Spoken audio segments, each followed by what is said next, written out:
That's the most important part is the intro music. That's what took the longest to plan. It's good. Hey everybody, welcome to this next installment of the Florida Housing Hour. Today I'm joined by my longtime friend and realtor partner, Jonathan Rivera. Welcome, Jonathan. Thanks for coming in. Oh, thanks for having me, Glad Josh. you're here. We're going to jump into this and start talking about all kinds of stuff. So I'm going to just jump in with questions and go ahead and get started. You okay with that? Excellent. Awesome. Do it. So let me ask you this important question. Who are you and what do you do?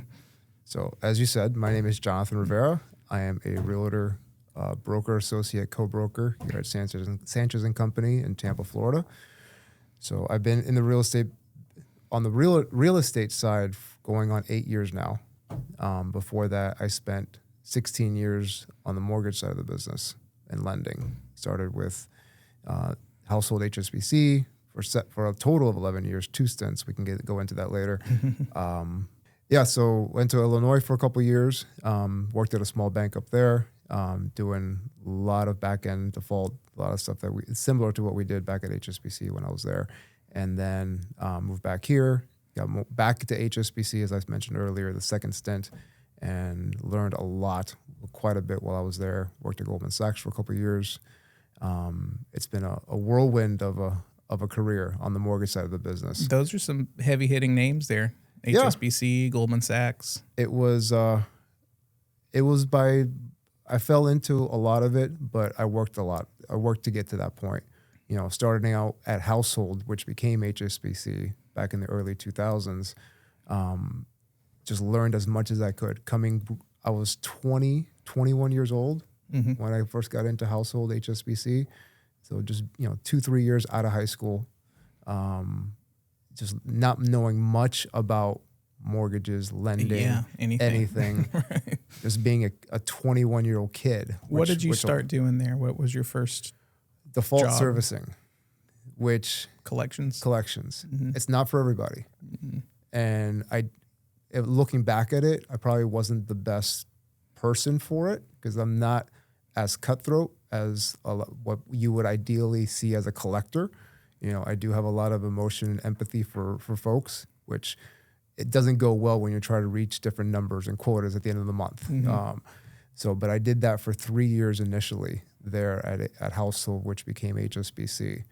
I learned quite a bit about the mortgage industry especially on the back end, learning how the default process works, which has served me well in my career since then. Mm-hmm. And then moved on, did a little bit of foreclosure. While at HSBC, I moved on to underwriting side or loan originations, fraud prevention, which was going absolutely bonkers back in 2004, 2005, 2006. This was you were there when all of the bad stuff was going on that was not regulated yet. Horrible stuff. And the market hadn't fallen apart yet when you were there. Oh, it was horrible. It was. We had a small team that we knew what we were looking for. My boss at the time, him and a couple of statistics guys at HSBCs had put together this algorithmic scorecard to try and identify potentially bad loans. And we would identify them through the underwriting process. We would do a deep dive and look at these things and just laugh because of the things that we saw, from just fake documents left and right, flat out lies. I remember one instance specifically, this loan, we came in, we did a deep dive. We found that the guy died a week before the loan closed, the borrower. We found record of his death, and we sent it back to the underwriter. She laughed. Our underwriter from HSBC, she laughed, presented it back to the other company that was originating the loan. And like, no, he's alive. He is well and alive. We have no issue with him. We saw him here just a couple of days ago. So we killed it. We said, no, we're not buying this loan. Unfortunately, our sales came back behind our backs and bought it anyway. Mm-hmm. That was a relationship deal, right? Wasn't it? Yeah, I remember that because I worked there at the same. I wasn't in your department, but I worked there at the same time, and I remember the director walking into the VP's office with an arm full of turndowns, 10, 15 turndowns in his arm, and then he would come out with none because they were all signed up on. Exactly. We'll take this loan for the relationship. We don't want to lose them as a client. And I remember that specific deal 3 months later, no payments have been made. Yeah. First payment default. Exactly. Ugly. And we get it back again. Hey, can you guys look at this again? You guys You missed something. You missed something on this. Can you guys look at this again? Like, we killed this 3 months ago. Why is this here? We did a further dive. We actually found the guy's death certificate, not just the record of his death through Social Security traces, et cetera. We found his death certificate, presented it back to the underwriter. And at that point, the originating lender was like, okay. Got me. Got us.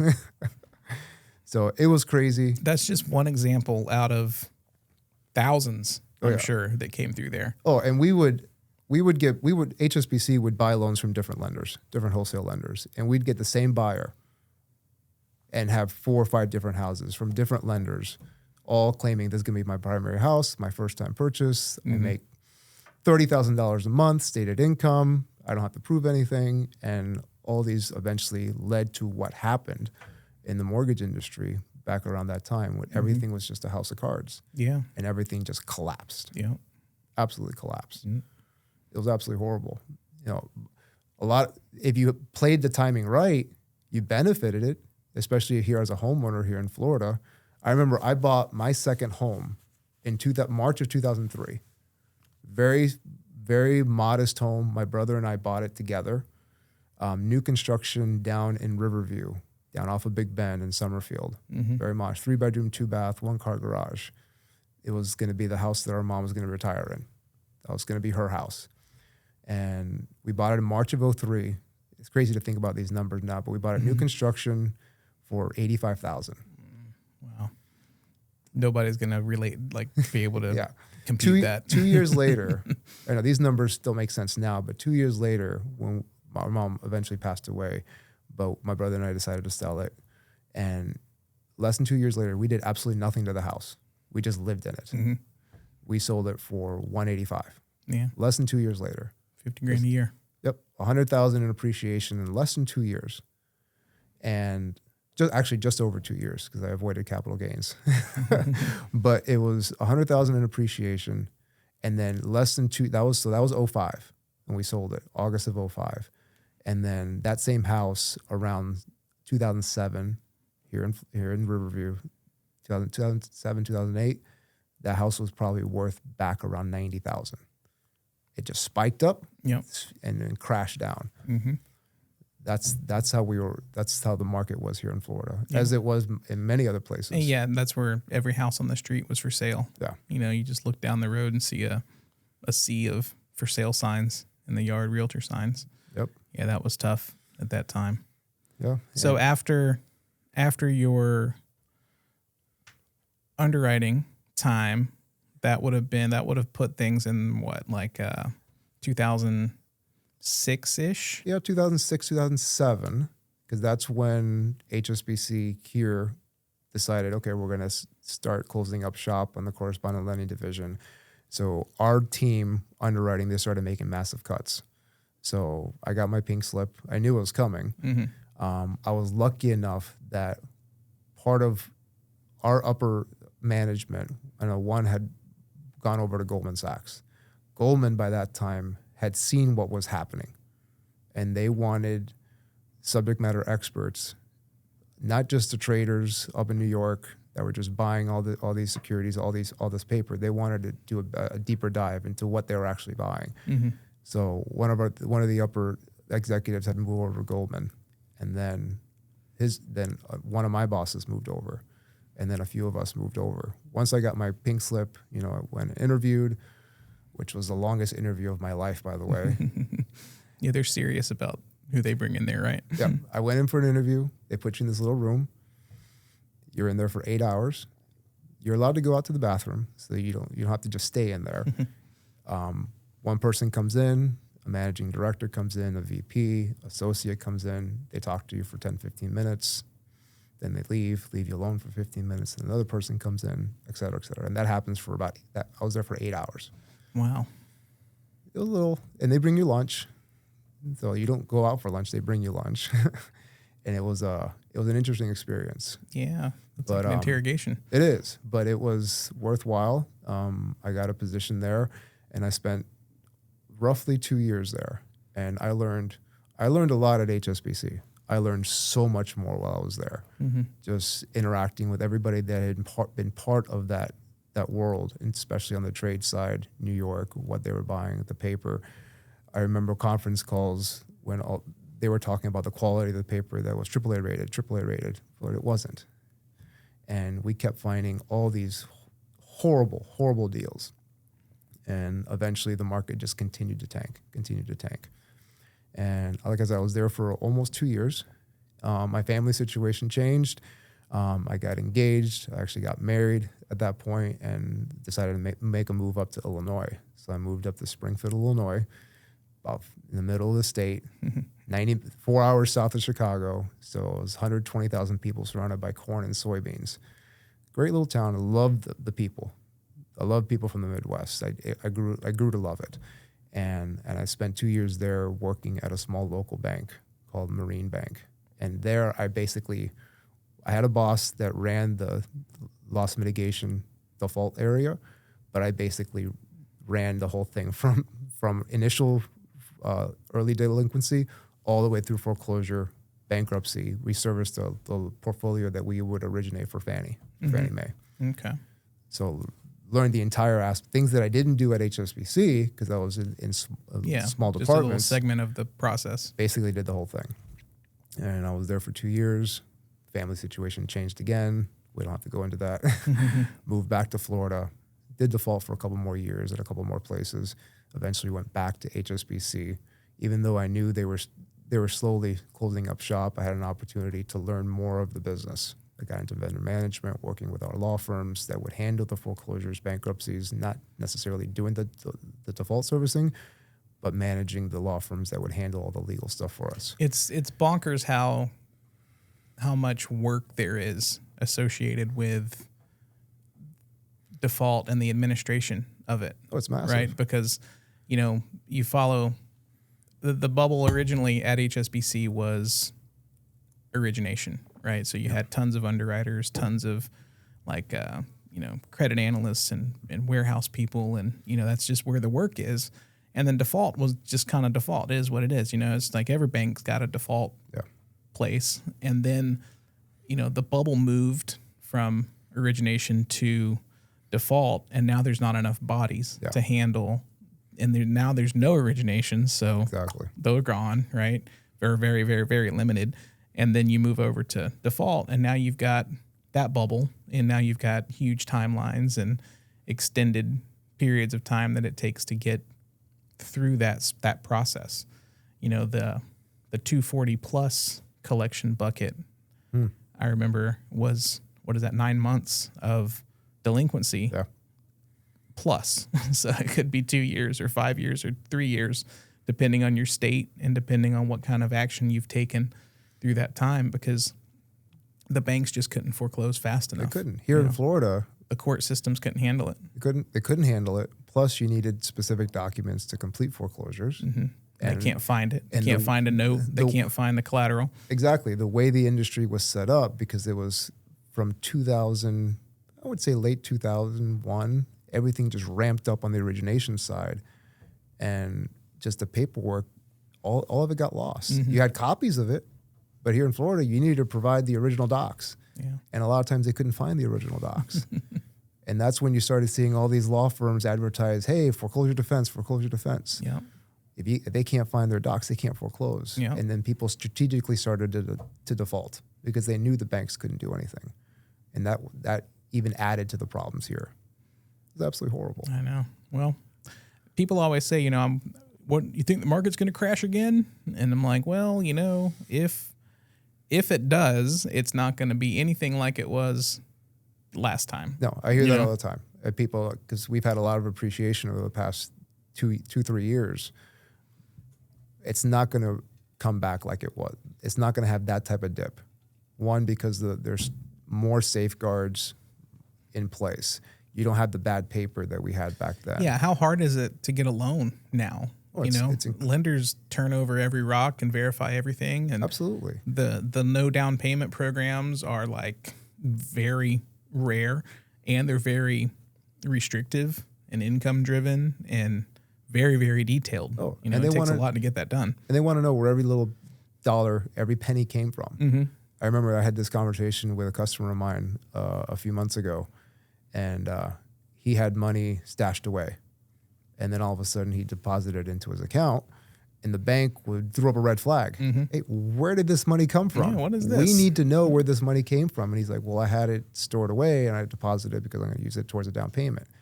Well, the bank doesn't prove it. They want to know where it's coming from, because if they can't prove where they know where it's coming from, and something happened on the back end audit, something from the Fed, something happens, they can get liable because that money may have been come by illicit means. Yeah, they don't know. And that's where the anti-money laundering and the Patriot Act, terrorism money, that's where a lot of that stuff comes from, is to make sure that the trail of money is legitimate.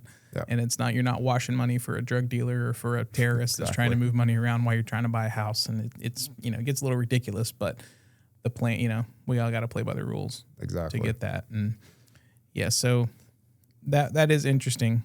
So you've been able to see how they start, how they stop, and then everything in between. Yep. Right. So ran the whole gamut. So that when I decided to make my final career change, what I've been doing now for almost 8 years in the real estate side, I took all that knowledge that I had accumulated over 16 years, and my hope was that I could parlay that into the benefit for my customers that would work with them, both on the selling side and buying side.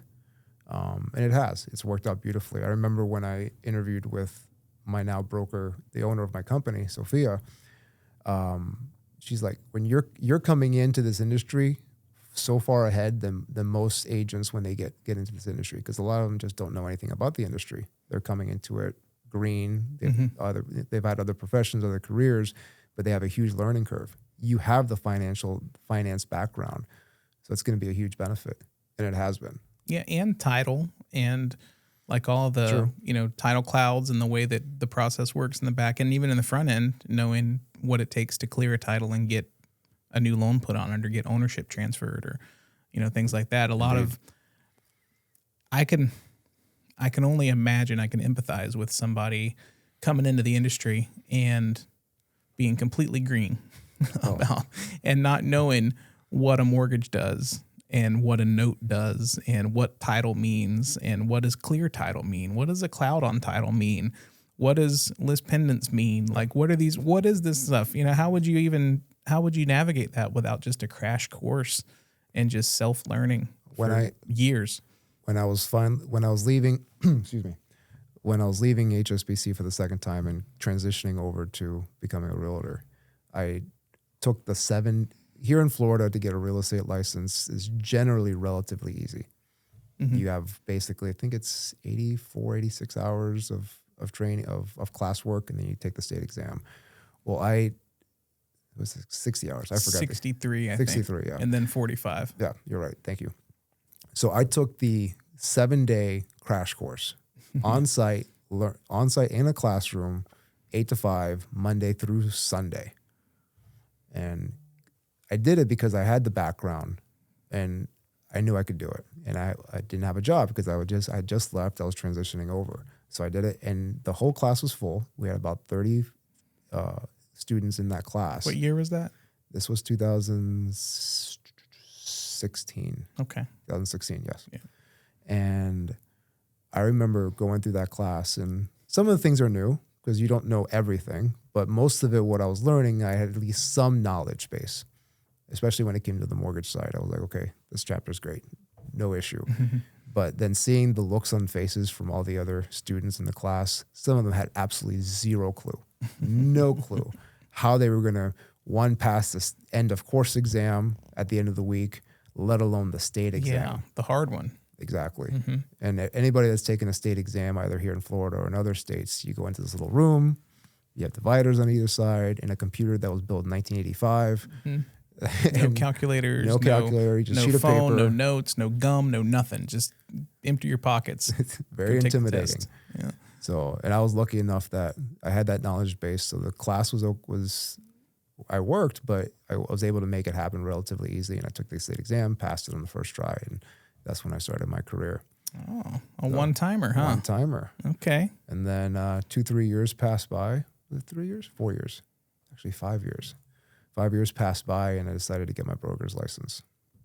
So I talked to my broker owner, and I was like, listen, I want to get my broker's license here in Florida. After you get your sales license, you have to wait 2 years to get your broker's license. And I want to get my broker's license. Not that I'm going anywhere, not that I'm going to start my own shop anytime soon, because I'm not ready for that and with the way my career is going. But I want to get my broker's license just to have that added education, that added knowledge base, and be able to interact with colleagues and customers at a higher level. Yeah. And for continuity with the business, because my brokerage, we're a small brokerage, boutique firm. God forbid anything happened to my broker owner, I could step in and run it while she's out. Right. You can help with that. Exactly. Now, did I see something? I know I did.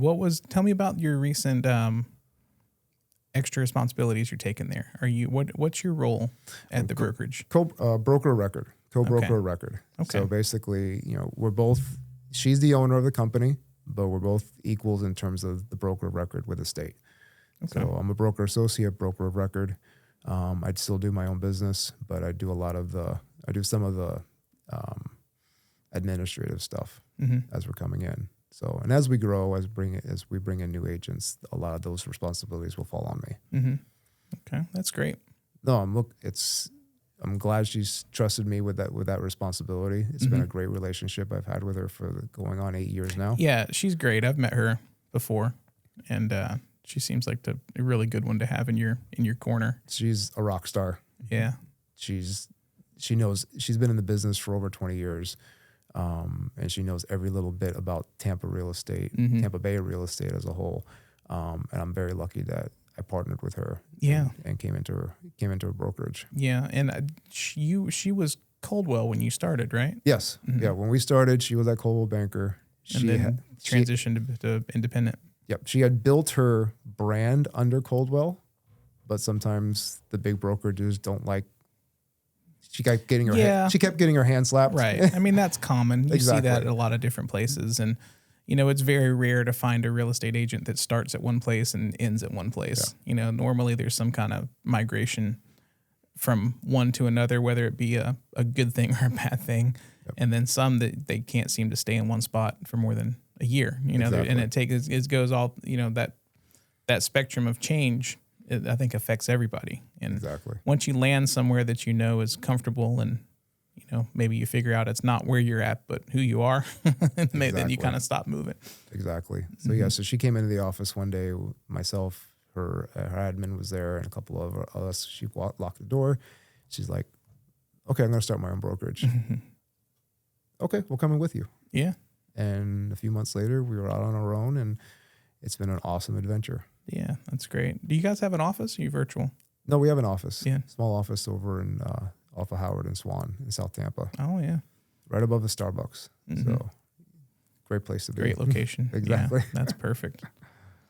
So that's great. You've given a background on, how you got started and how you wound up here. So let's talk a little bit about why you chose to get into being a real estate agent, right? Because that's obviously you've worked corporate for a long time, and you didn't have to be the face.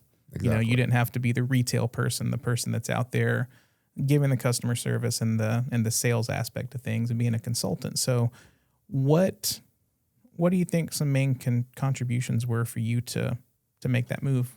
Well, I spent 16 years on that side of the business, like I said previously. And when I was coming around to getting my second set of walking papers, I was looking around, and we've had colleagues that had moved on to different companies.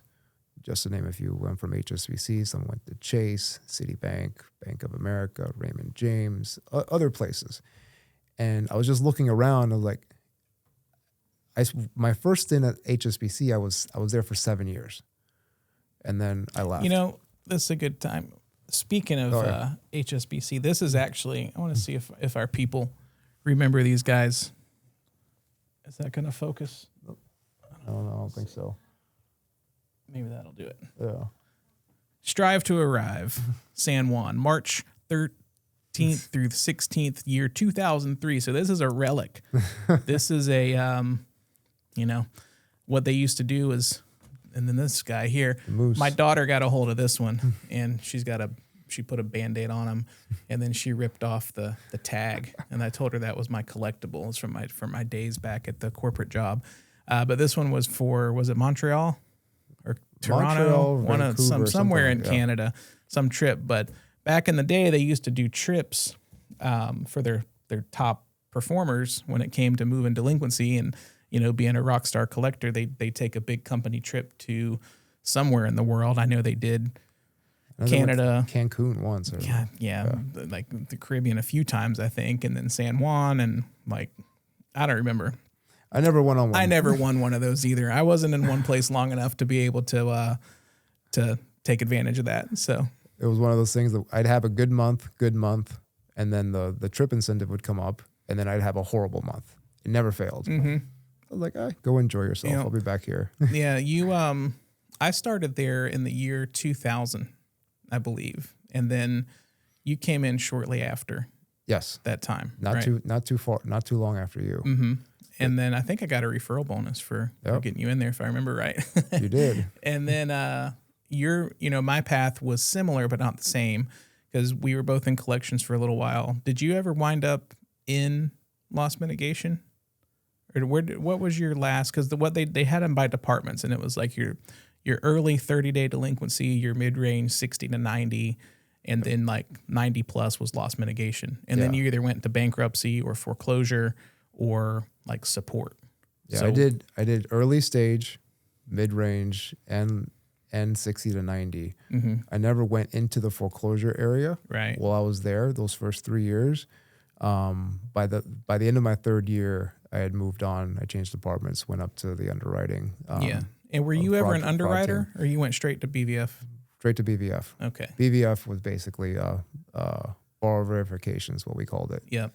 It was basically a deeper dive that the underwriters, because the underwriters had a finite amount of time. I was an underwriter, and they just told us circle the yes box. Yeah, that's all we did. If the numbers were there, we checked our boxes, we went through it, we calculated. If it worked, it worked. If it was a problem, it went to our manager, and he either fixed it or it went to the VP, and then it got fixed. So we were basically just glorified document checkers at that point. If it fit the box, it went. It's good. Yeah. And our team came in, even though something might still fit the box, something flagged it that we would do a deeper dive. I think when I was an underwriter, that might have been one of my favorite. I think that was my favorite job. I really liked that job. I was always envious of the road underwriters, because all of you guys would head out on Sunday night, fly somewhere, stay the entire week, and then fly home on Friday. And this is all because computers weren't a thing yet. Exactly. Computers were totally, then we had computers, but all the files were in, these double phone book thick, legal size loan files that anybody in the industry knows what I'm talking about, but we didn't underwrite on computers yet. And when I was there during that time, they started to push this new system for underwriting on the computer, and everybody was like, I can't do this. I work faster on paper. And now looking back, I'm like, man, they used to fly an army of underwriters around the country, spending God knows how much money on airfare and hotels and food and per diem and all the expenses that comes along with that. And there were hundreds of them. And that was like an army flying around, like just a total production. Plus all the contractors you'd bring in as well. Yeah. It's the money. Cha-ching, cha-ching, cha-ching. And now, like, people will run the other way if they see a paper loan file. Yeah. It has to be on the computer. It's not going to get done. And yeah, that was my favorite. We had a great team there. Household as a company. During the time I was there, I feel like it was just an awesome company. I'm so fortunate to have been able to start off there in that career. I didn't know anything when I started either. My job before that, I was working at Eckerd Drug, and then I didn't have that job anymore, and I didn't know what I was going to do. Like, what am I doing here?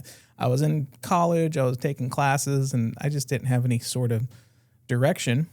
and my dad handed me a job fair ad from a newspaper, and they were having a job fair at a hotel in Brandon, and this is when they had relocated from Illinois Chicago, to Brandon.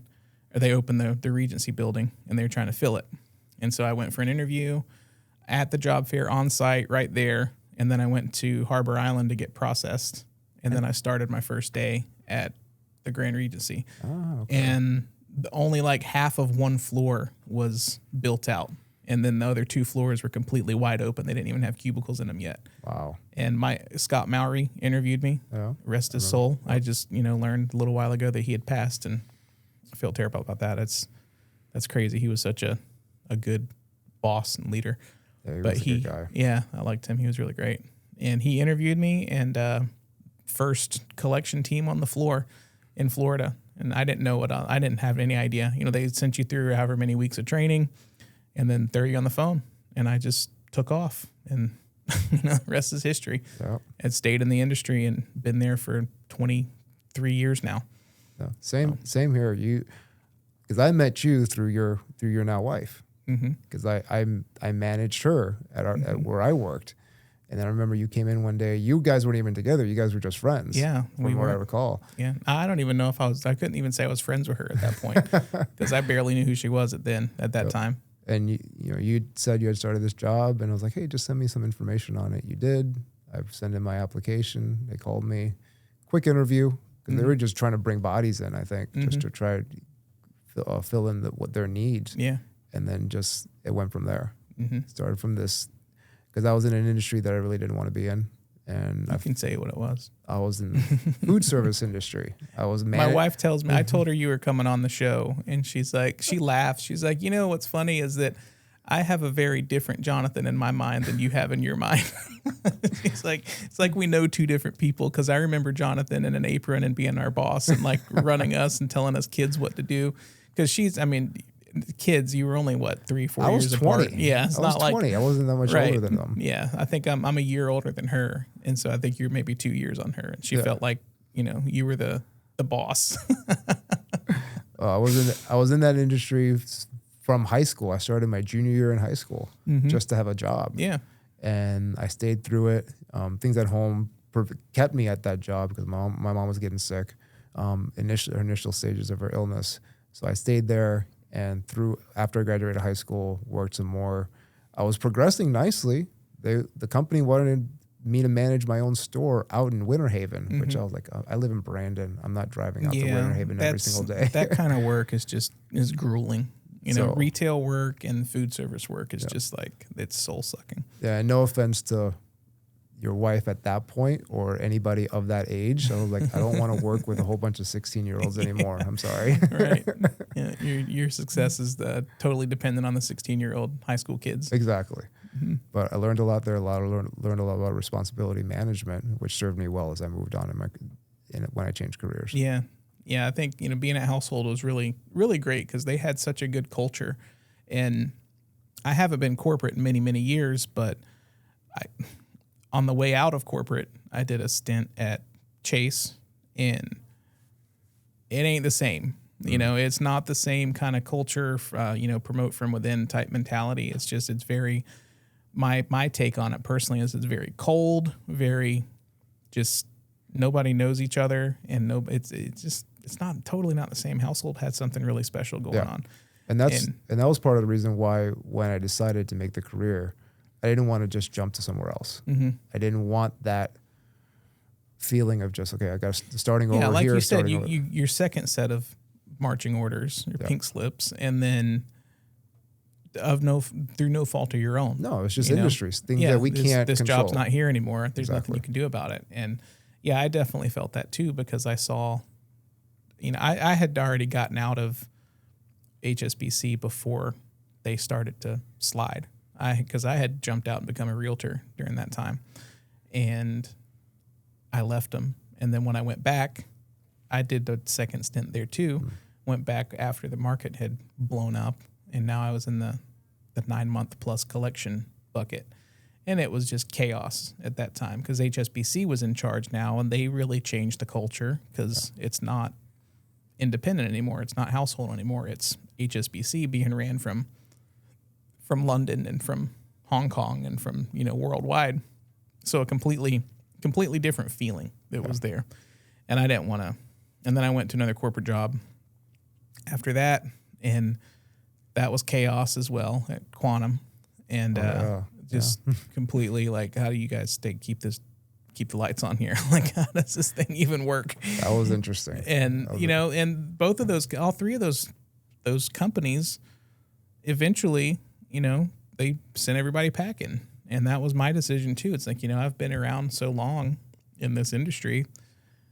What do I have to lose by going out on my own and doing it on my own? At least I can control like what comes in and what I focus on and what I do. And nobody else is really over the top of me to fire me. Yep. That was my catalyst. That was my catalyst. I was in a position then, I was by myself. I wasn't married. I didn't have any kids. And I took a leap of faith on myself. Mm-hmm. It's like, I'm going to try this. I have the background. I have the knowledge. See if I can make this work on real estate sales, become a realtor. And I have enough confidence in myself that if I do fall flat on my face, I can get myself back up. Yeah. Yeah, you've got a safety net to be able to go do something else. I don't have to worry. I don't have to be concerned about my home life. And because I was very lucky. Mm-hmm. It was just me. Yeah. And I did it. I had I had savings. When you get into this industry, it is difficult when you get into real estate because you don't have your paycheck every 2 weeks. No. Or the 15th and 30th of the month. Yeah, if your first paycheck is 30 days away, if you're lucky, right? Well, my broker owner, Sophia, when I was first talking to her about getting into this industry, she's like, "Do you have a little money saved?" I'm like, "Yeah." She's like, "Make sure you use it wisely because your first year is going to be." Some people get very lucky and they make it quick, but most agents, it takes a while for that system to start, for you to get traction. Mm-hmm. I remember I started April of 2016 as a realtor. That first year of the rest of 2016, I made maybe $6,000. Yeah. So I ran through my savings. But by 2017, and trying to remain positive and in it and doing all the work and doing all the things that you're supposed to be doing. Exactly. Yeah. But by 2017, all that groundwork, all that foundation work that I had laid started pay dividends. Mm-hmm. All those seeds that I had planted pay dividends. And by 2017, I was back to where I previously was in my salary job. And it's just been better ever since. Yeah. Yeah. That's great. And that's what, in this industry, a lot of people get in it and they see everything that's on HGTV and all the cable shows about real estate and selling all these $1 million houses, and they get into it. But you only have to show people 3 houses on TV, and they have to pick one, right? Isn't that the rule? Exactly. Not the customers that you've been working with for 18, 24 months that you've showed them 40, 50 properties and they haven't decided yet because they really don't want to move from where they're living at. Yeah, it's going to take a very special house to get them motivated. Exactly. Yeah. Yeah, they're out there. It's not all but there's no commercials in this industry either. HGTV has commercials. How do you talk about the 40, 50 showings and people who have some stress doing that. So how do you manage stress of these transactions and the weight of this stuff happening, the weight of somebody uprooting and moving and settling into a new neighborhood or community or state or whatever? How do you manage that stress for your clients and for yourself too? Well, I try and take as much burden off the home buyer or the home seller as possible. Because in many cases, not everybody buys a house every 2-3 years or sells a house every 2-3 years. Mm-hmm. And many times they're coming in and they're buying a house, and this is probably going to be the house they're going to be living in for the next 10, 15 years, 20 years. You don't know, depending on how their family situation, their life situation changes. And it's a massive decision. It's not everybody has a few $100,000 sitting in the bank that they can just, plop down and buy a house.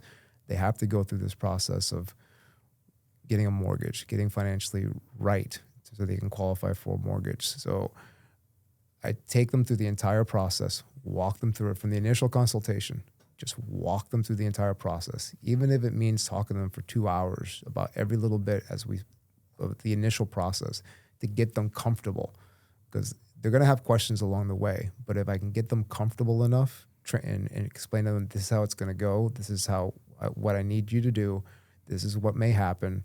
These are a couple of the curveballs that probably will show up somewhere along the line, because it's not going to be just a smooth transaction. Very rarely have you had a transaction that it's super smooth and nothing went wrong. Mm-hmm. You just prepare them for all those possible contingencies and let them know, listen, something may come up that neither one of us might see, but we're going to adjust accordingly. As long as we're open, we're transparent, and we talk about it, have open communication, this will be a stress, not as stressful process as it possibly could be. Mm-hmm. And so that sounds like setting expectations. Setting the expectations, making sure they understand the process from beginning, from the initial consultation, lending, what happens through the process, identifying a house, identifying a neighborhood, inspections, title company, negotiations, appraisals, dealing with the seller, dealing with the counterparties, the other agent, the inspectors, everything along the line. Yeah. Yeah. It's sometimes that some people feel like that this is it's like getting a credit card sometimes. You just sign up for it, now you got it. Or it's like maybe buying a car where you show up and you buy the car and you leave. Like there's too much. There's too much to it. Title and research and the moving and inspections and negotiations, and then you get into well tests and pool equipment and all these different things, and it's not instantaneous. It's not as simple as just clicking on a thing and signing for it. Yeah. It's totally not that easy. Indeed.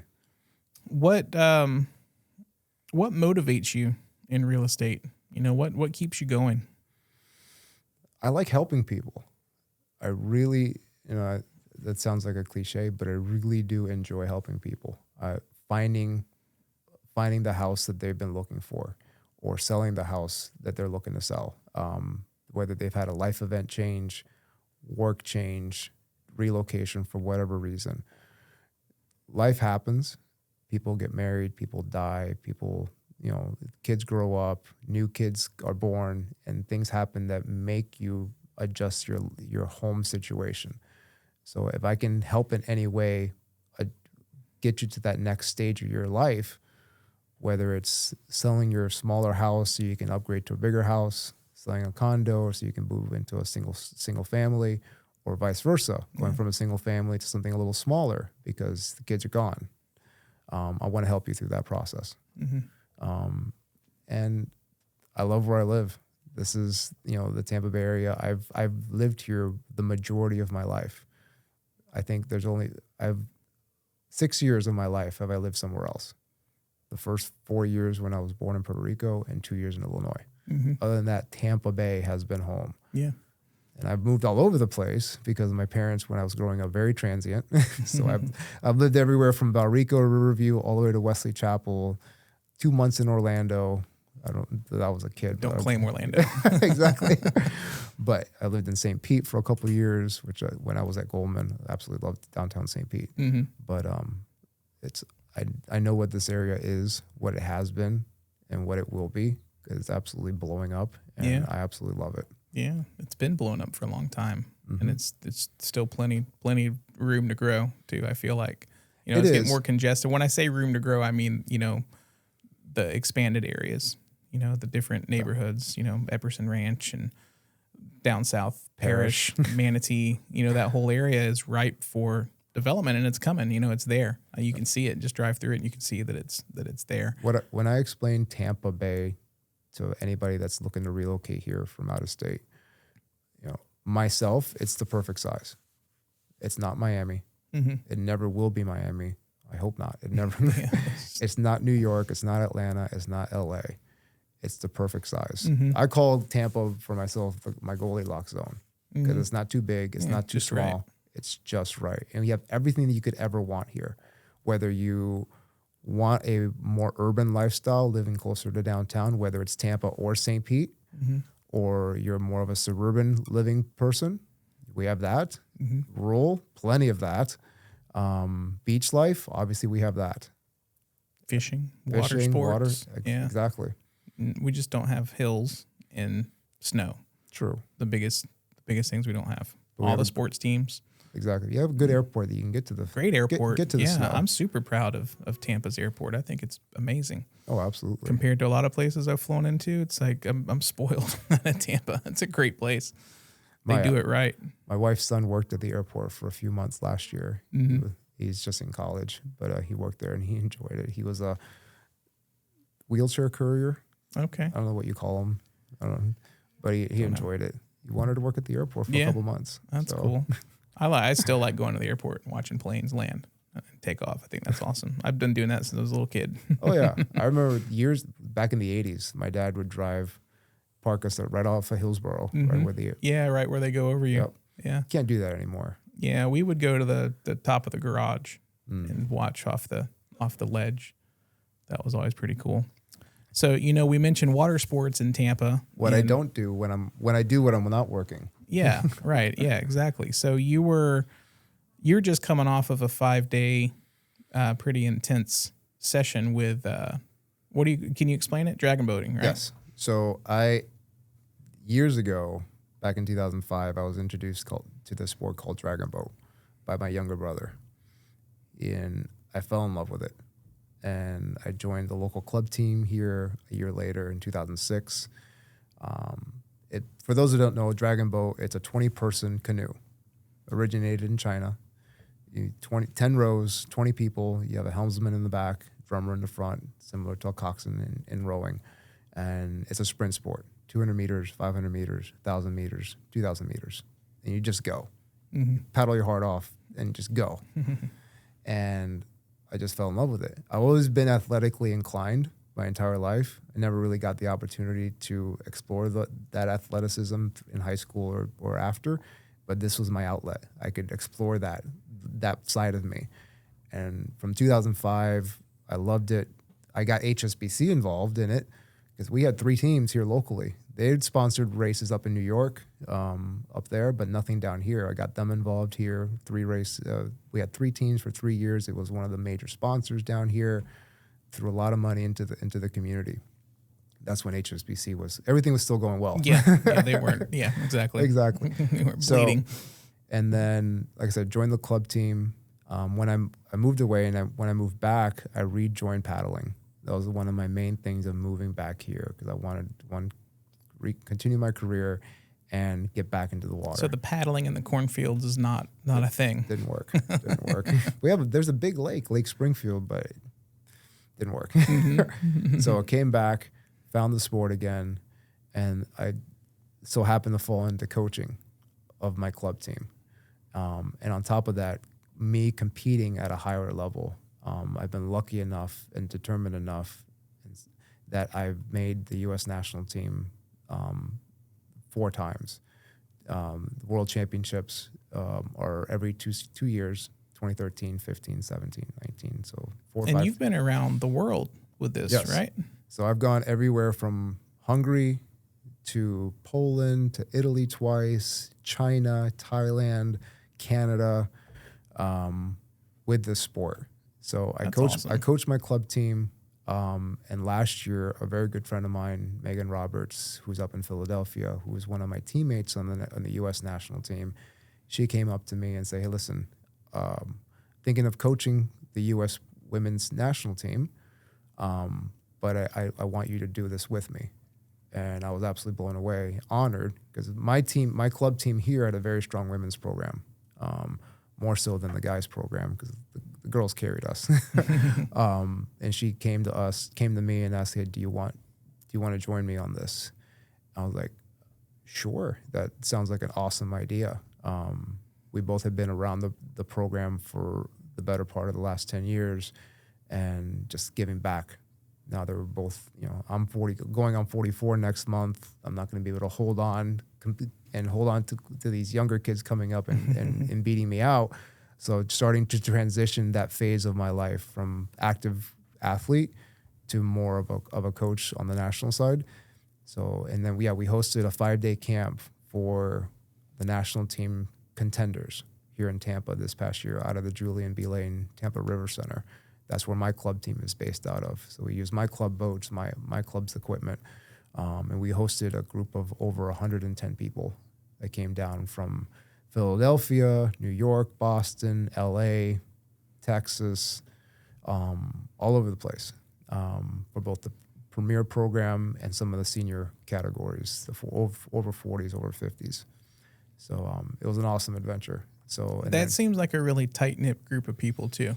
You have from to what be. I see. You have to be, because you're literally you're right next to each other in the boat for multiple practice sessions and races. Yeah.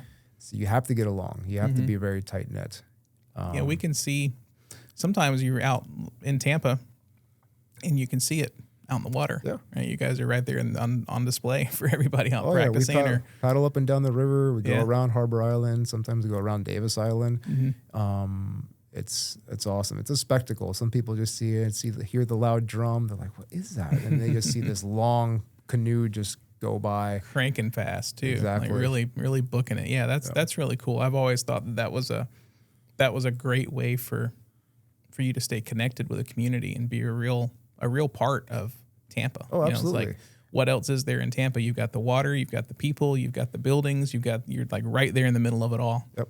That's great. My club team is involved in the community. We have we do river cleanups with Keep Tampa Bay Beautiful. We have our name on one of the signs along the Riverwalk. So we're very involved in our community aspects of what the club's mission is. That's great. Yeah, I've always admired that. I think you do a great job of that, and you got the personality to be able to coach. And the experience and the you're patient and you're caring and you help people. And my wife says I have the patience of a saint sometimes. That's funny. So where do you live? What area of town do you live in? I live in Seminole Heights, Old Seminole Heights. Okay. So for those of you that don't know Tampa that well, Seminole Heights is just north of downtown Tampa, literally 5 minutes from downtown Tampa. Mm-hmm. Beautiful there. A lot of historic homes. And my wife and I live in a 1926 wood frame bungalow, which when we bought the house in 2017, the interior was beautifully renovated. The outside was quasi-renovated. So we just finished all the renovations on the outside, put a new siding, impact windows. We have a great yard, great lot, but it's lined by the river. We're not on the river. We're just a few blocks off, but beautiful historic area.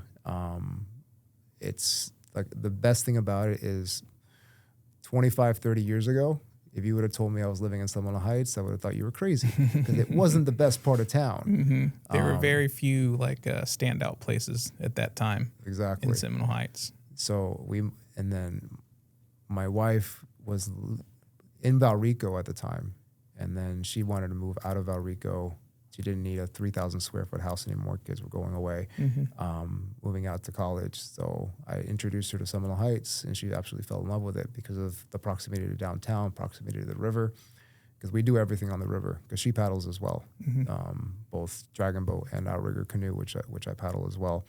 And it's just a great area. We went to dinner. We walked to dinner 3 times over the past week, different restaurants right at the end of our street. So it's historic, it's beautiful, it's a mishmash of people from all walks of life, and we enjoy it. It's not the suburbs. I always tell that about Seminole Heights. I'm like, well, it's like one of the first suburbs, though, right? Like true. For Tampa, it's because that's where a lot of the neighborhood houses were when they were built in the 20s. Yep, that was kind of the next neighborhood, and it just kept pushing. Exactly. Kept moving out farther and farther. But the suburbs, I mean, like it's not like living out in a gated community. Yeah, right. So it's not a master planned place. And it's not overly manicured. Some houses are more manicured than others. Sometimes it's a little dirty, but that's what people like. They like the fact that it's a real neighborhood, real people live there, and it's walkable. There's distilleries, breweries, great restaurants. A couple of restaurants have been rated by Michelin recently, which is awesome. What's your favorite restaurant around there? Oh, it's hard to pick a favorite. You can give me a couple if you want. I know it's hard for me to pick a favorite of anything. We just went to this past Saturday. We went to Front Porch, which is at the end of our block. It's this old Victorian house right on Florida and Idlewild, and we sat on the front porch. Great evening to have a dinner outside with some friends.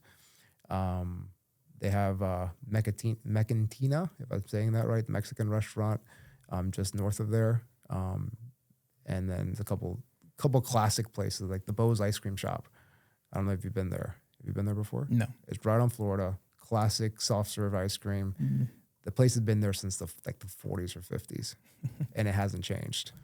Just, you get this giant cone of ice cream, soft serve. It's awesome. That's cool. And then just everything south of there. I love going to the Independent. The Independent's just south of Hillsborough Avenue. Craft beers. Place just opened up across the street recently called Common Dialect, another brewery.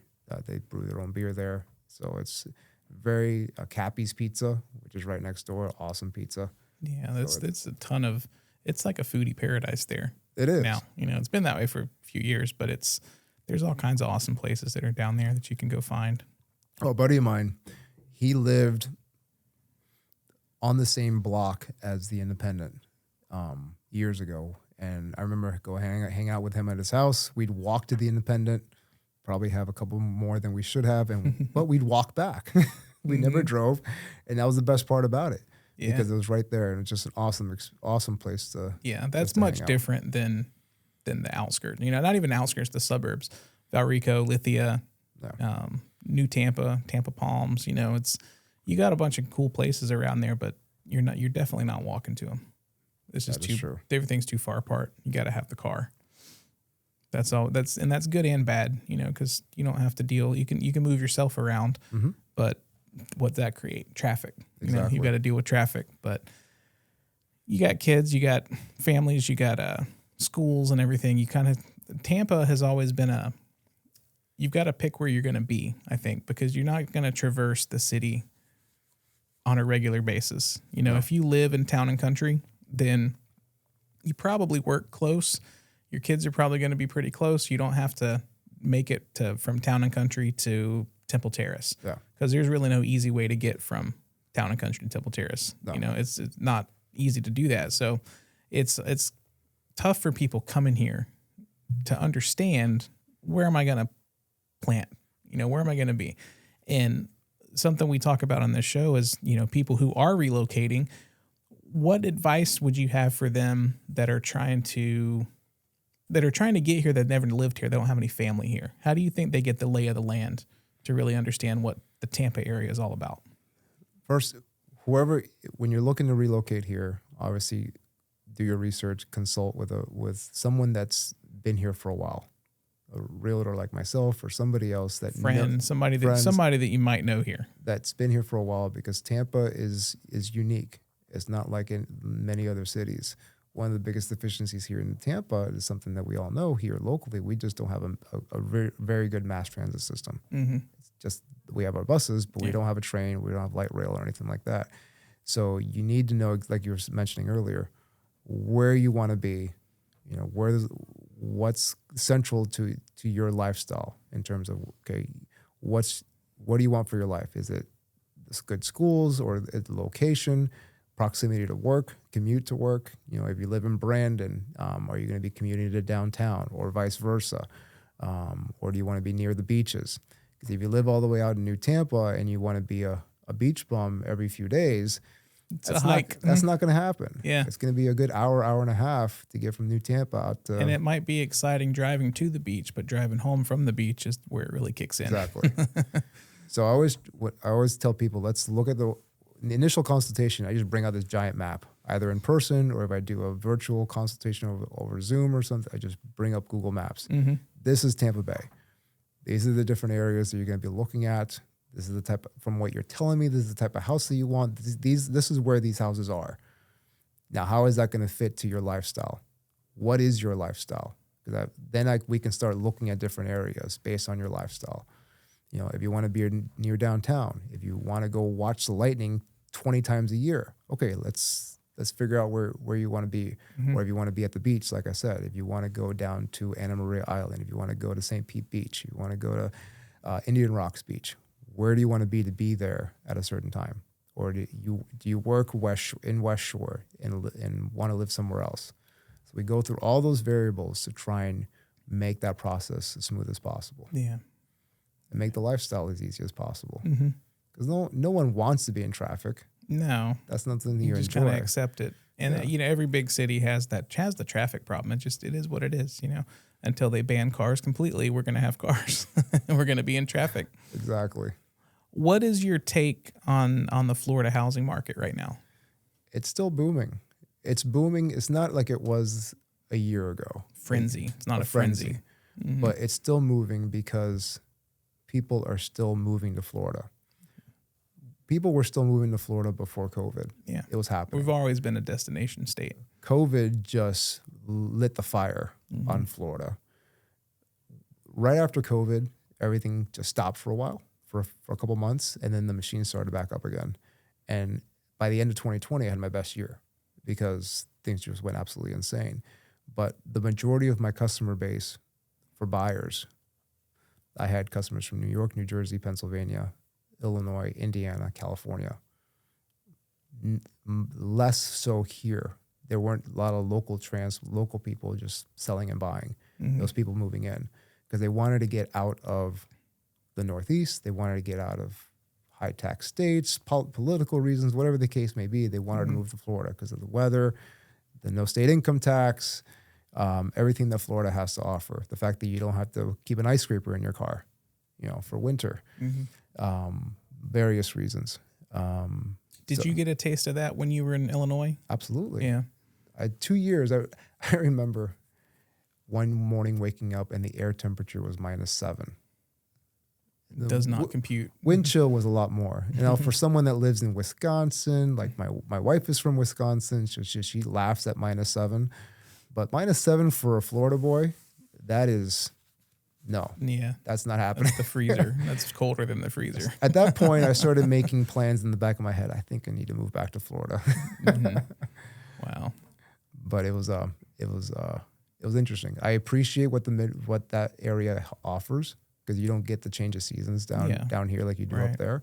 But I wouldn't trade Florida's lifestyle for anywhere because you can do anything you want basically 12 months out of the year here.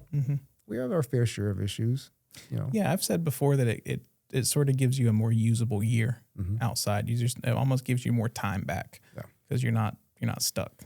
Yeah. And I know people like to play in the snow and do snow sports and things like that, but that's fun to do on vacation or when you go there for that purpose. But when you have to live in it and drive in it and shovel it but it's a fine line as well. I've always said this, especially with the water sports that I do. When I lived up north in the Midwest, you knew that you had a finite amount of time until the weather got to the point that you couldn't do those activities anymore. That's why up north they have music festivals every weekend in the summer. They have things going on because then come September, October, November, you're done. Down here, there's a fine line, and sometimes I've seen it. You get a little complacent. I can do that next week. Yeah. Oh, I can do that next month. Yeah. And then it never happens. That's a good outlook. That makes sense. So enjoy it, but take advantage of the time. What, speaking of Florida, and it's still quote unquote booming, what do you tell people, or what do you think, or what kind of advice do you have when people say that they're waiting on the market to crash or they're waiting on house prices to fall before I'm not going to buy a house in this market? Like, what's your advice to people? Just look at the historical trends on pricing. It's always, whenever there's been a dip, there's been another rise and another dip. The dip almost never is as deep as the next rise, so you're always going to go up. So always look at what your goals are in terms of acquiring or purchasing a property, and look at the market. Like I was just having a conversation with one of my other customers this morning, that they're looking to acquire a property. And I'm like, listen, the market right now is changing. Obviously, interest rates are not what they were this time last year, that you could have gotten an interest rate at 3.5%, 3%. Now you're looking in the 6.5%, 7% range. But Florida's still a destination. People are still moving here. Florida's going to be a little bit more insulated from the rest of the country versus in terms of any dip that does happen in the economy. But look at what your overall goals are. I would say if you're looking to make a move just to make a move, make sure it's more of a long-term plan. don't just buy, if you're looking to buy a house that may be slightly above what you would consider purchasing, and it's going to be just a temporary move for maybe a year or so, let's think about that. Let's talk about what could happen there. Or if you're looking at this as a long-term play, if you're going to hold on to it for the next 10, 15 years, you're going to be in excellent position because Florida is just going to continue to appreciate. Some people disagree with me, but I see Florida real estate prices mirroring or a few years behind, but what California is. Yeah, and California's been like that for years. Yeah. Their property values have been through the roof. San Francisco, San Jose, those have always been like just crazy for little condos, like a 400 square foot condo, $800,000. And that was even years and years ago, we'd see that kind of thing. And I agree. I think Florida's they don't make new waterfront property. No. They don't make new coastline. And that's what draws people here. And I think that's when it's going to continue to do it. And there's still a whole lot of land left to develop. And like if you go east of, if you drive east of Hillsborough on Highway 60, it very quickly turns into nothing. Yeah. And it's like there's so much opportunity there for the future. And I can just see it go and go and go. Oh, yeah. Now, is it a good thing that we want it to be like California? Do we have a choice? I don't want the traffic. I don't want the population. I don't want the congestion. But, as far as an investment standpoint goes, I think you're right. And, another thing that I think about is I feel like people have a skewed opinion on the way the market works because they remember 2006, 7, 8 when the bottom fell out. And I think a lot of people have a memory of that and they feel like that's going to happen again. Or this is what happens to a real estate market. It crashes through the floor sometimes. But historically, it doesn't. That was I want to say that it was an anomaly. I hope it was. I can't tell the future. I'm not a fortune teller. But we don't know what could happen in the geopolitical world. Exactly. Something that could happen over in Europe that might affect here, or in Asia that might affect us here. We don't have that crystal ball. Yeah. But in terms of how the market trends have been for the last 50 years, just go back, do your research. Yeah. It's like the stock market. People our age, if the market crashes tomorrow, we're not going to pull our money out of the stock market because then you realize the loss. You're going to hold on to it. Yeah. Ride the wave. Let it come back. Let it come back. And that's where you got to just don't panic and just plan it out. And more times than not, you're going to make the right decision. And Florida real estate is typically very safe. You can't guarantee anything, but it's typically very safe. Look to the successful people that you know and how many of them do not own real estate, And it doesn't turn into a timing thing. It turned, they bought it in 1984, or they bought it in 2015, or they bought it in 2020 before things really took off. It's like, well, look at all that time, and just name somebody successful that does not partake in either investment property or primary residence. Indeed.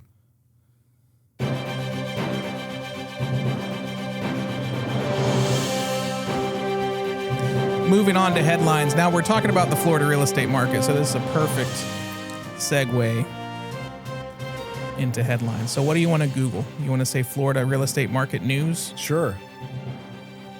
Florida insurance. Ooh. I've got an insurance guy I'm going to get on here pretty soon, but there's some crazy stuff happening with insurance, and I'm not prepared to go into it right now because I don't want to speak out of term, but there's some crazy stuff happening. Citizens flood. Have you heard about that? Yeah. That's one of them, and then all these recent changes that happen with the assignment of benefits and two-way attorney's fees, and hopefully those are good things. Hopefully that helps our premiums come down, but we're going to get some insurance experts on here to really detail that out for us here pretty soon. I want to be on that. I want to see that one because we just got dropped from our insurance. My wife and I, our insurance carrier just dropped us because they won't carry raised foundation homes anymore. Mm-hmm. Yeah. And you're in Hillsborough, and I hear that Hillsborough is one of the worst markets for insurance to be in. All right, so I Googled Florida real estate market news, And I'm just going to look at things. I'm going to click the news tab so I can get articles. 4 weeks, 2 days ago. Let's look at this. I'm going to pull up two of them. That's from the Florida Realtors. We don't want that. All right, so I got two articles to look at. First one is going to say, weather risks and costly repairs aren't dampening Florida's housing market. Oh, man, this is a audio article. Okay. That's rare. This is an NPR. Here it is written. So we just heard severe flooding in Fort Lauderdale has caused massive damage to many people's homes. That was crazy. Have you seen the news on that? That was nuts. It came out of nowhere. With extreme storms and flooding becoming more common, we wanted to know if this is affecting the housing market in South Florida. So we called the real estate broker Wendy Newman Shipke. She sells properties in Fort Lauderdale and across South Florida. She said storms are a way of life. So they go on to talk about all this stuff. And really, I agree. You know, I knew some people that moved here from different parts of the state, or country, excuse me, from Minnesota and Arizona. They moved down to Cape Coral, Southwest Florida. And when that storm hit, the hurricane came through, Ian jacked them up. Yeah. You know, that was a big deal down there. And a lot of people were displaced, a lot of property damage down that way. And, you know, we like to say Florida's beautiful and awesome and great, but yes, you know, every now and then, you know, a hurricane can come through and ruin your day. You have to be ready. And it's yeah, hurricane prep is a real thing. And the unfortunate reality is if you're going to have coastal living, then you're going to eventually run into something like that. Flood, wind, rain. Something's going to happen. When I have those consultations with relocators that are looking to move down here, that's one of the first things we talk about is we're in Florida. Florida, we have storms, we have hurricanes, we're in the tropics, and you have to be ready in the event that something like that happens, like an Ian, like a Maria, like an Andrew. That for most of us, that's the first recollection that we have of a massive storm. That could happen. But here in Florida, here in Tampa, we've been very lucky. Yeah, very lucky. Like I mentioned earlier, my house was built in 1926. When I had the inspector go through there, he was looking at the house. He's like, "Oh, when was this house built?" He's like, "1926." Oh, right after the hurricane. The last major storm that directly impacted Tampa Bay was 1924, 25, something like that. So we've been very lucky. And I think what a lot of people miss is just because you say, you know, we talk about Florida being in this path of a storm, and no doubt that it is, but there's a whole lot of Florida inland that is relatively safe. You know, it's like, you know, it being in, you know, Polk County or Kissimmee in the middle of the state, you know, where Disney and everything is, that's, they don't get the brunt of the storm. No. You know, it's the coastal living. It's, you know, what I want to say, maybe 10 miles inland is really where that's kind of the danger zone. If a big, huge category 4 or 5 comes through, those are the first people to be affected by that. So yes, you want waterfront, you want to be close to the water and everything, but the risk is there. You know, it really does come, but people keep doing it. You know, people keep reinforcing, they keep rebuilding. And for the 20, 30, 40 years where it's not a problem, that's somebody's life of living in a nice house. Absolutely. You know? So it's worth it to them. And I get it. You know, I've been here. I can't say that I'm not afraid of storms. Like, I don't want to deal with a hurricane or an earthquake in California or a, God forbid, a tornado in the Midwest. You know, those are devastating, but we've kind of learned to take our chances with hurricanes. And I always tell people, just be ready, have a plan. Yeah, get prepped. Not just evacuation plan, but have a plan in terms of your long-term recovery from that event if it were to happen. Be properly insured. Have either through insurance or self-insured, and know that if you and your family are safe, you can rebuild. Yes, some memories might be gone, but you will be here, your family will be here, and you can start over. Everybody can start. You don't want to start over. Nobody wants to go through that. Yeah. And God forbid and nobody has to go through that. But excuse me, I jumped off and I'm 100% set with a generator now. Nice. Because we had and I kicked myself because the house we're in has a generator panel on it, but there's no generator at the house. So I had a generator that I bought during Irma, and I never had to take it out of the box. So it was packed up, sealed. It could sit there for years and be safe and fine, and no gas in it, no rust or anything. And then Ian's coming along, and I'm like, okay, well, let me see if this thing hooks into my house. And turns out the connections didn't work. I couldn't find any connections because I'm here trying to buy this stuff like an idiot at 2 days before the hurricane hits, and everybody's sold out of every little 50 amp accessory that they have, like nowhere. And so I'm like, okay, well, we'll just run extension cords from this thing if we have to. And so power went out, and then we lost it for 2 days, but we powered our refrigerators and we powered some fans and our chargers and stuff like for phones and whatever we had. Yeah. So we roughed it a little bit, but it really could have been like really much worse. It's just minor inconvenience. But then after that, I was like, I got to get a proper generator. So the day after we got power, I ordered one, and it shipped in. Now I've got like this. It's a portable, but it's a whole house generator. Nice. So it's got the big 50 amp connection on it. I got the cable to plug in and like flip a switch, and my whole house is now powered off of this portable thing. Good stuff. I know. I'm kind of anxious to use. I don't want to use it, but I kind of want to use it because I want to break it out and play with it. But I don't want to like gas it up and get it all ready to go and then have it sit there for 10 years. It's a test run. Yeah. It's called Tico up. Hey, can you turn off my power for a little bit? No, I mean I can. When they built the house, they wired it up right. It's got an interlock and disconnect and all that stuff on it. So it's legit, but I don't want to. I don't want to get ahead of myself either. I know. We live where we live. It was funny during Ian. Literally 1 block north of us never lost power. Mm-hmm. I could see. It's funny how that happens. I could see their lights, and we lost power for we were very lucky. We only lost power for like 16 hours, so very lucky. But I didn't like it. I don't like being without power. I was uncomfortable. It's terrible, especially in the hurricane season because it's so humid and hot and just sticky. I was so uncomfortable that evening. My wife and I were just sitting down on my tablet, just trying to watch some YouTube, watch something to pass the time. Mm-hmm. I just get all antsy, all anxious because I can't. There's no lights. We have our lanterns and stuff, but you can't see anything outside except you go around the corner, you can see the lights down the street. So I'm like, I got to get out of here. And she's like, we're in the middle of a hurricane. I'm like, I got to get out of here. I got to do something. She comes with me. We go for a drive around the neighborhood. There's power lines down everywhere. Yeah, there's trees everywhere in that neighborhood. She's like, I don't think this is safe. Let's go home. And 2004, when all 4 of those hit, Charlie, Ivan, Dennis, and Gene. Francis, not Dennis. Our power went out for like 2 weeks because I was in an old neighborhood with flown power lines and nothing underground and trees everywhere. Yeah. So it just took out little sections all over the place, and it took them forever to fix it. And then it come to find out that we spent like 3 days in the house, no power, and like right up the road, Applebee's never lost power. And I didn't know that, and somebody had told me.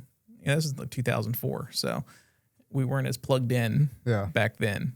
And so we went up to Applebee's and hung out for a couple hours just to be in air conditioning and have some hot food. We didn't have to grill. Something similar, because when either Francis, Gene, one of those, I think Charlie was the worst for us. Yeah. One of those, we lost power. I was down in Summerfield at the house that I mentioned earlier, and we lost power for about a day. And the only thing that had power in that entire area was this little Chinese restaurant up off of Boyette. They were slammed, I bet. Oh, slammed. I went and got food there like twice. It made their year, for sure. All right, next article. Florida defies national housing recession, quote, with post-pandemic boom. April 17th, 2023. Downtown Naples, nearly every street along the turquoise waterfront has an active construction project, whether it's a new home or a remodel. Lots of remodeling going on since Ian, still. Yeah, true. Almost every part of Collier County in South Florida, more generally, has only been expanding after more people began relocating to the Sunshine State due to escape pandemic restrictions in the rest of the country.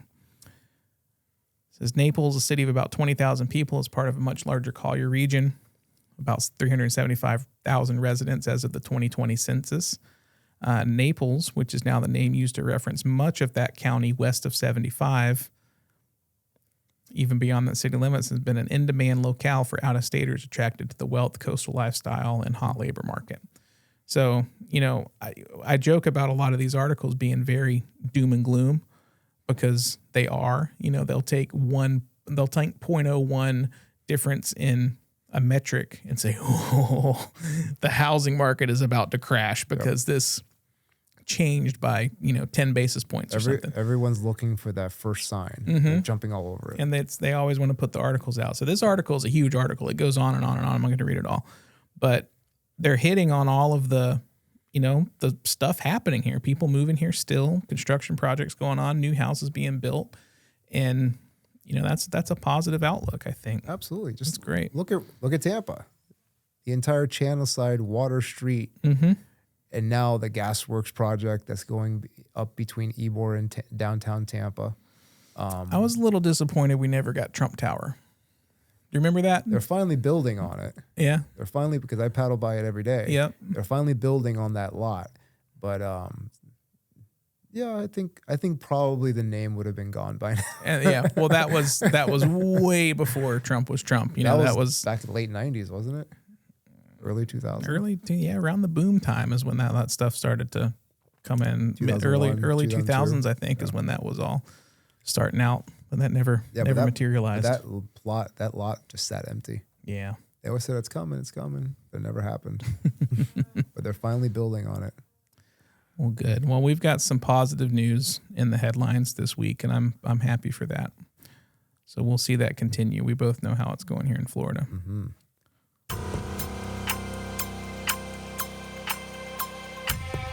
Do you know what that is? No. This is time for Brain Busters. Here we go. This is going to be your trivia. We're going to test you in multiple categories. Now, the rules for this is pretty much Jeopardy rules. All right. Okay, so we've got 5 categories, and there's 5 total questions. So you can pick one category, all of them, or mix them up. Okay. Whatever you choose. All right, so first question. Let me tell you the categories first. Sorry. General knowledge. All right. Real estate test questions. Oh, okay. Florida facts. Florida history, geography, news, and politics. Mortgage matters. Mortgage terms, products, and processes. And then superheroes. Marvel and DC only. Oh. Heroes and villains as written by my 9-year-old son. So tread lightly because he is an expert at that. So what's your first category? I have a lot of useless knowledge, so let's go general. Me too. All right. So first question in this category. Make sure I'm on the first. Yeah. Which planet in our solar system orbits closest to the sun? I hope this isn't a trick question, but I'm thinking it's Mercury. That's correct. You're 1 for 1. I had to think about it for a second. I was like, okay, is this a trick question? It's my very energetic mother just served. Yeah, I do that too. And I'm still a little bitter that they've dropped Pluto. I think that's a travesty. Well, we have all these exoplanets now. Yeah. Well, Pluto stays in mine. All right. So do you want to stick the same category or try something else? Let's try something else. Okay. Let's go. Got real estate test questions, Florida facts, mortgage matters, and superheroes. Florida facts. Florida facts. What is the nickname of the original Tampa Bay Buccaneers Stadium? Tampa Stadium. No. The original Tampa Bay Buccaneers Stadium. Mm-hmm. Before Raymond James. Yeah. There were 2 acceptable answers here. Well, we have the old sombrero. There you go. Okay. That's what I was looking for. Oh, okay. We would have accepted Houlihan Stadium. Houlihan's, yes. Yep. But Okay. it was Tampa Stadium. Officially, it was Tampa Stadium. Well, this was the nickname. Yeah, true. Yeah. All right. What category's next? I can repeat them if you need me to. Let's go real estate questions. Real estate. Okay, now these are right off of a test prep that I found for Florida real estate questions. No math, please. No math. And I'll repeat these multiple. This is also multiple choice. All right. Question. Which of the following types of notice is also called legal notice and is achieved by recording documents in the public records? Is it A, constructive notice, B, actual notice, C, real notice, or D, pending notice? Repeat the question again. Which of the following types of notice is also called legal notice and is achieved by recording documents in the public records? Constructive notice, actual notice, real notice, or pending notice?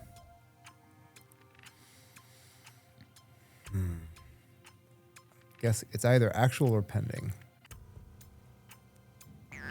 No? I was way off then. It's constructive notice. Constructive notice. For those that Way aren't privy to the real estate test, the real estate and just probably just about any kind of license test is very much geared towards things that you're never going to use in your career. True. And if you need to know the answer, you find it and you know it. It's not, all the stuff does not have to rattle around in your head for the rest of your life. All right, next category. I want to try and get that category right. But let's go. Come back to that because we're on question 4 now, right? Yeah, this will be 4 coming up. Let's go superheroes. Superheroes. Okay. Who or what made Spider-Man's suit turn black? Oh, that was Venom. There you go. Right answer. All right, final question. We've got superheroes, mortgage matters, Florida facts, real estate questions, and general knowledge. What was the category that we haven't done? We have not done mortgage matters.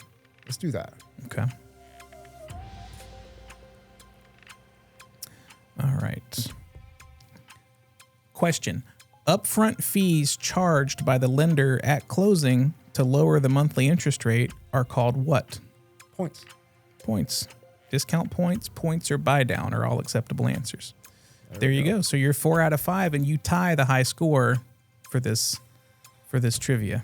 Nice. So good job. On the leaderboard. Thank you for playing. The Mercury one still tricks. Mercury, it saved you. Works. Melissa said Mars on that. I was like, no, come on. Mars. So what kind of advice would you give to somebody either trying to buy their first house or move into a new house and they haven't done it in 10 years?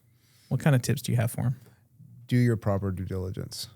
Work with your realtor, work with your real estate professional to make sure you're doing everything you need to do the proper due diligence on that house, from inspections to what you're getting into in terms of the financing, if you are financing the purchase.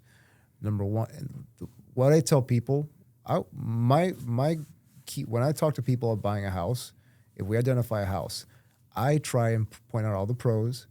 I point out all the cons that I could see myself. Based on what I know from that customer, I point out all the cons that they could possibly see. Because I always tell them, the last thing I want you to do as a home buyer when you purchase a house is 6 months from now, you're sitting in this living room regretting this purchase. Mm-hmm. So think about all the things that could go wrong if you don't do the proper foresight, you don't do the proper inspections. And even if you do think about everything, you still can't. You can't. You can't think about every single thing. But try and think about as much as possible. Mm-hmm. How is this going to affect your life? Number one, going back, do your inspections properly. You don't want to be in the house 2-3 weeks and something goes wrong that could have been possibly something that you could have caught during the inspection process. Mm-hmm. So do your proper due diligence and know that the property is comfortable. Know the property fits your lifestyle. Don't try and shoehorn yourself in. Now, you're never going to find the perfect property. I always tell people that. Set expectations. you're never going to find the perfect property that's going to fit every aspect of your life to the T. Even if you're extremely well off and money was not an issue, you're never going to find the right property. Mm-hmm. I know people who have custom built amazing, beautiful homes. And even after it's all done, there's something that either didn't turn out right, or they wish they would have changed this, or they wish they wouldn't have gone with this. Yeah. You're right about that. There is no perfect. Yeah. You've got to pick like top 3. Exactly. Top 3, 4 things that are non-negotiable. Exactly. Set those, know what you cannot live without or you need to have. And then everything else, you can make compromises. Compromises is everything. And if you're okay with that compromise, you're going to be happy in that home. But don't if you have a family of 6, don't buy a 2-bedroom house. It's not going to work. Mm-hmm. Might think 2 and 2 in each room, and we'll build on here, we'll do this. That's a lot. That's a lot of work to do. So just think about possible scenarios, do your due diligence, ask questions, and you're going to be okay. Mm-hmm. Good. So tell me, how do we find you? How does somebody reach you, and how would somebody get started? Well, you can reach out to my brokerage, Sanchez and Company. LLC, Sanchez and Company, Tampa Real Estate. Our website is sanchezandcompany.com, all spelled out completely. SANCHEZANDCOMPANY. I hope I spelled that right.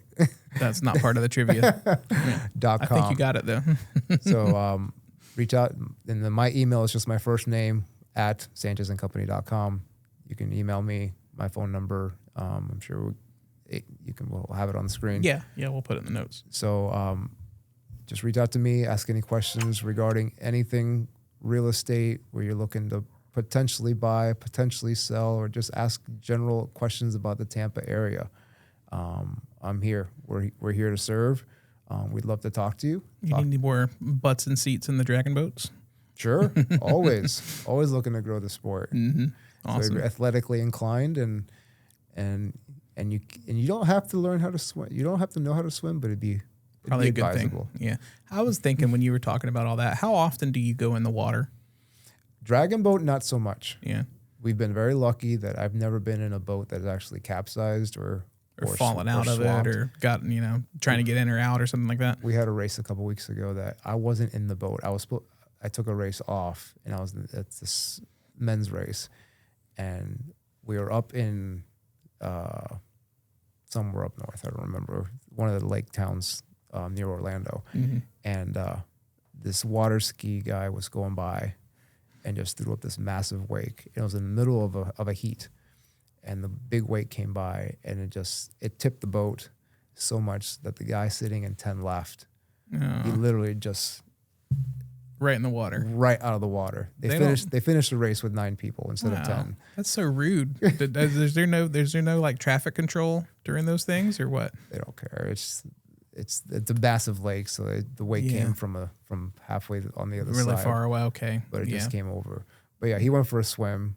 The team that I was paddling with, they finished that race with 9 people. It was a small boat race.